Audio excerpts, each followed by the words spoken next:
ফটিকরায় নজরুল করা ক্ষেত্রে বুধবারের অনুষ্ঠানের মধ্য দিয়ে বিধানসভা এলাকার মাধ্যমিক ও উচ্চ মাধ্যমিক পরীক্ষায় প্রথম ও দ্বিতীয় বিভাগে উত্তীর্ণ ছাত্রছাত্রীদের সম্বর্ধনা জ্ঞাপন করা হয়। এই উপলক্ষে আয়োজিত অনুষ্ঠানে উপস্থিত ছিলেন মন্ত্রী সুধাংশু দাস। মন্ত্রীর উদ্যোগে এ ধরনের সম্বর্ধনা অনুষ্ঠানের আয়োজন করা হয়। উক্ত অনুষ্ঠানে সকল কৃতী ছাত্রছাত্রীদের হাতে সম্মাননা তুলে দিয়ে তাদের উজ্জ্বল ভবিষ্যৎ কামনা করেন মন্ত্রী সুধাংশু দাস। আরও বেশি উৎসাহিত করতে তাদের হাতে সম্বর্ধনা স্মারক ও স্কুল ব্যাগ তুলে দেওয়া হয়।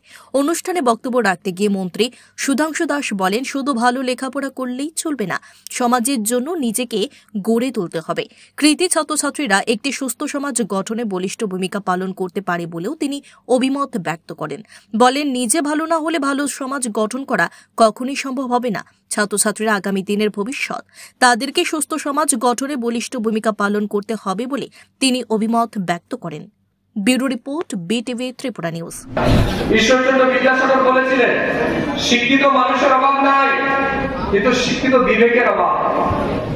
যেটা বল, শিক্ষিত মানুষের কিন্তু অভাব নাই, শিক্ষিত বিবেকের অভাব।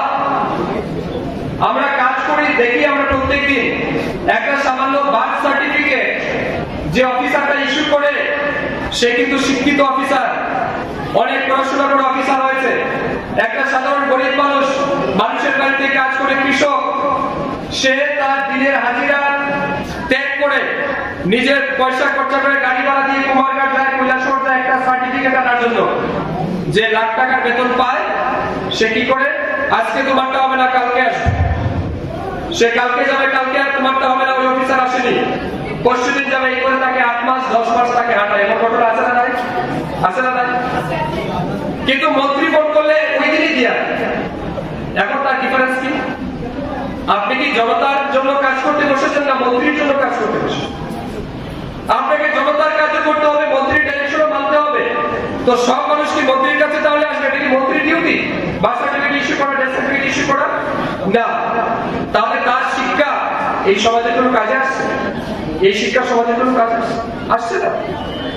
এই জন্য আমি বলছি, শুধু শিক্ষিত হলে হবে না, আপনার মধ্যে মানবিকতা দরকার, মানবিক মূল্যবোধ দরকার, সমাজের প্রতি রেসপন্সিবিলিটি দরকার। আপনার ইয়াং জেনারেশন আগামী দিনে সমাজ আপনাদের উপর দাঁড়াবে, আপনারা চালাবেন, আপনাদের দায়িত্ব নেওয়া উচিত।